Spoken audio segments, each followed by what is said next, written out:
กราบสวัสดีครับผมตรวจบนหวยหาดาวเฉพาะกิจประจำงวดวันที่ 23 มีนาคมก่อนอีกนั้นกราบผมขอคุณเมตตากดไลค์กดติดตามเพื่อเป็นกำลังใจผู้ท่านนั้นจะได้ไม่พลาดผลหวยหาดาวประจำวันทุกวันนะครับผลหวยหาดาวเฉพาะกิจประจำงวดวันที่ 23 มีนาคมครับเลข5ตัว62196 62196เลข3ตัวบนออก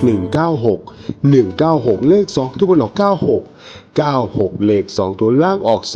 48 ขอทุกท่านโชคดีมีชัยถูกคนหวยฮานอยกันทุกหน้าและอย่าลืมติดตามผลหวยฮานอยพิเศษเวลา 17:30 น.ด้วยนะครับ